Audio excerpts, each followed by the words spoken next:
Sorry, guys, I am just poisoning myself with coffee and sugar and milk. And I'm going to poison myself in a minute with a pickup little freaking pick me up little Red Bull thing I have somewhere in the house. I think it's in my bag. In fact, I need it. I feel I need a bit of a pickup. Where is my sports bag? There's my sports bag. Where is one said? There it is. I feel the need for some more poison. Anyway, guys, my phone is not charging up. I can sit and watch YouTubes, so I'm not going out tomorrow. I'm staying in, and I'm staying in to obviously watch Donald Trump. Boris Johnson, you have got to get behind Donald Trump. What Donald Trump's going to do tomorrow is show you, as soon as the WHO announced that there was such a pandemic, major pandemic, what is a businessman going to do? Well, a businessman is going to go, okay, I'm going to let the system do what the system does, and Boris Johnson and Donald Trump and all the world leaders have to do what the WHO said. So Donald Trump thought, well, sod this, because they've already delayed and lied about when the first death. It's called Certificate of Vaccination 19 because it started in 2019. It didn't start in 2020. So Donald Trump is pulling them up to say, well, there's your first failure straight away. If you want to deal with this as a virus, let's deal with this as a virus.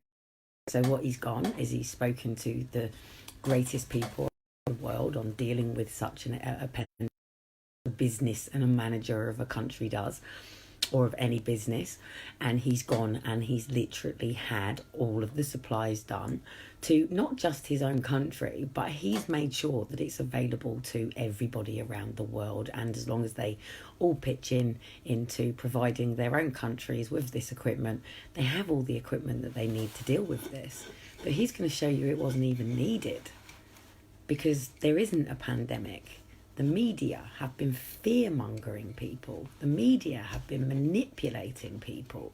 The media have been creating problems because we live in a problem times 5 solutions world.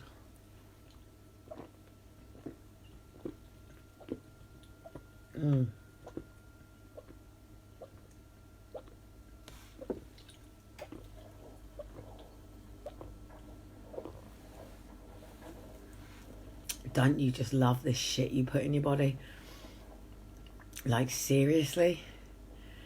Government knows it. We know it. I know it. But we still do it.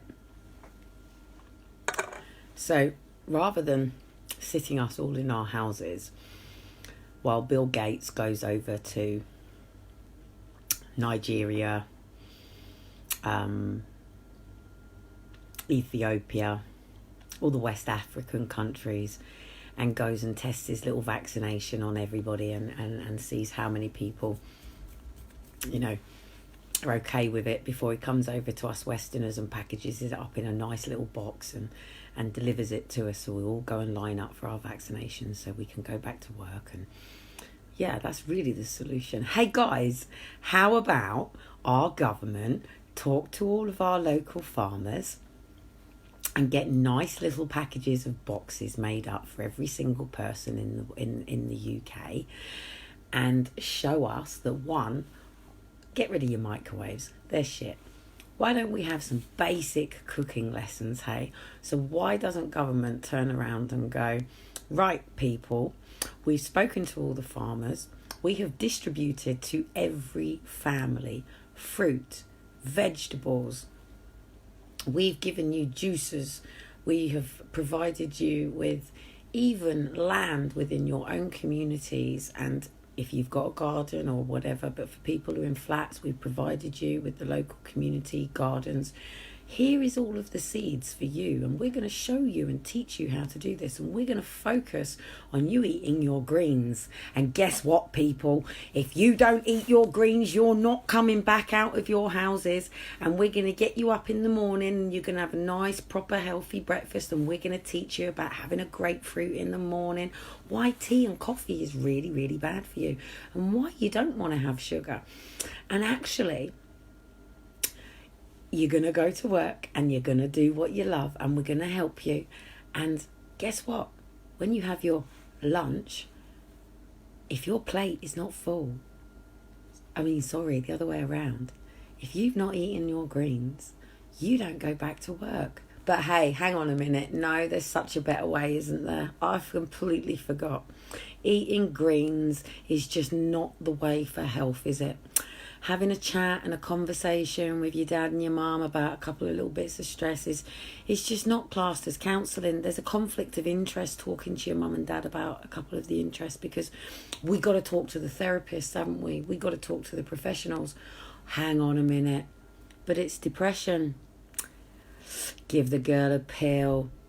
Knock her up with vaccinations. Hey, guess what, guys? Rather than eat your greens, take a vaccination. That's the answer to this problem, to the solution, isn't it? That's why I just know it's all bullshit, and I just can't wait for tomorrow, because Trump is just going to trump this in such a way. Look, my live is not going to last long, but take today alone. I shouted Jamie out and asked him if he was coming out to play today. Excuse me. And I said to him, look, we're going down to the beach, because after tomorrow, it's just going to end up in a real pandemic of people just thinking, fuck government, I'm going out.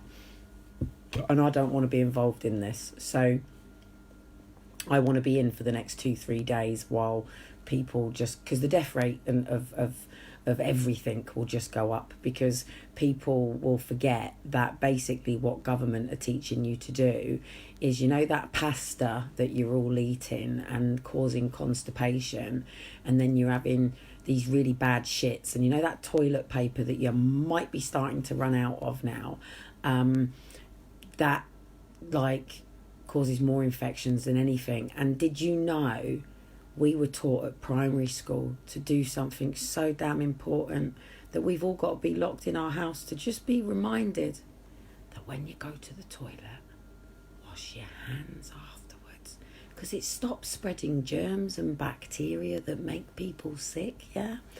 And you might have just had a bit of a shitty finger on your hand, right? And you might go and shake the hands of someone, or think you're helping some homeless person out, and give them a bit of a hug, and you might make them really sick.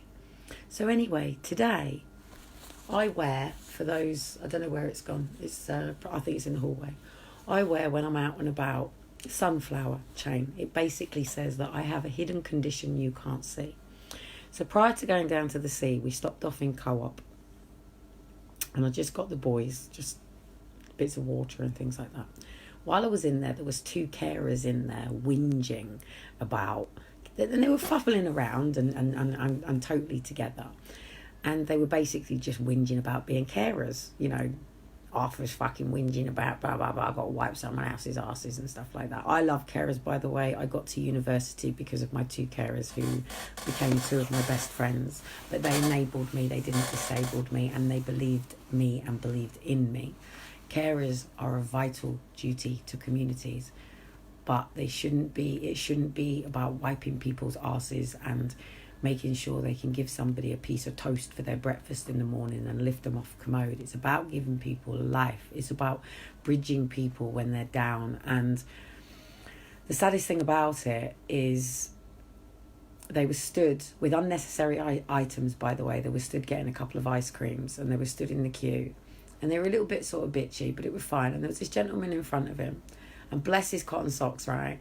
As he was doing his shopping, he grabbed the items off of them and put the items through and paid for their ice creams, and they went off and went back to work. But then he got stuck because obviously it didn't go on the scale on way out, and they had to get it all through while they were just stood off having their ice creams.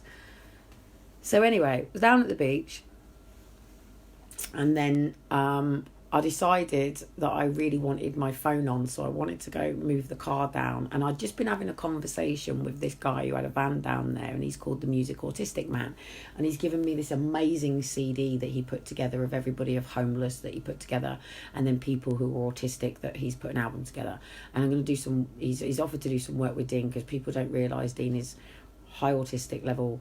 Autism, what people don't necessarily understand about autism, is it's also about emotional understanding of what relationship you had with your family. The further down the spectrum you are, the more disconnected you were as a baby. So the more abandoned you were. So the higher autistic spectrum you were, the more abandoned you were. I was actually very lucky, because even though I was sort of severed from my mum, I had lots of people around who wanted to use the baby as a doll. So even though there was love, it was dolly love, do you know what I mean? It was the pick the baby up and show everybody off the baby, blah, blah, blah, blah, blah. But anyway, got talking to him, and then I went back to my car and I got a fucking puncture, haven't I? Now, funny enough, as we were getting in the car, Elijah said you got a flat tyre, and Jamie said, no, you haven't. And I actually did. I had a fucking flat tyre. So anyway, there's me, high anxiety, because I've now pitched my hour time being out, and I know that the cameras here will clock me what time I'm coming back. So I wanted to be inside my hour zone. And obviously that's face recognition that's clocking us. That's how we're being managed on this lockdown at the moment, if you don't understand that. So hence why you don't see lots of police around. So anyway, I saw this police van coming up, and I thought, do I talk to him? Do I pull him over? And I thought, if I don't pull him over, he's going to pull me over at some point. And I thought, I'd already asked somebody if they had a foot pump for me, at least to pump the tyre up to sort of get out the area, and nobody had one. And I thought, well, I wonder if the police van's got one. And there's me thinking, okay, feel the fear and do it anyway. What's my greatest fear right now? Well, my greatest fear right now is being detained and pulled over by the police. So let's pull the police over. So, of course, while I'm thinking out loud, the police officer's obviously clocked me that I'm sort of looking at him, and he's sort of gone past. And my greatest fear is seeing a police officer go past you and then turn around. So I'm thinking, it's all right, I'm going to speak to this police officer. So anyway, he did. He pulled up in front of me, and I was like, all right. So anyway, I've got my cards out quickly, and I went, right, EDS mother, Asperger's mother, we're on our safe zone, boom, boom, boom. I went, but I said, I've got a puncher. I said, and I'm about to go over my hour, and I'm a bit high anxiety about it and stuff like that. I said, what's the chances you've got a doodah thing in? So anyway, I said to him about my insurance and stuff and everything. I said, anyway, it's cool. I said, I got pulled over by a bunch of your guys the other day. I said, four-armed, and one police officer pulled in front. He went, bloody hell, they boxed you. He went, wow, they really are trying to intimidate you, aren't they? From the police officer.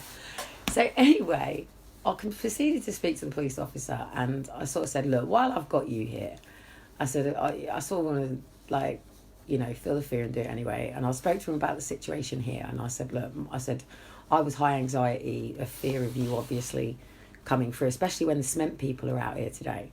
And I've said, until they get hold of this tomorrow, the ball is going to continue rolling on what's going on.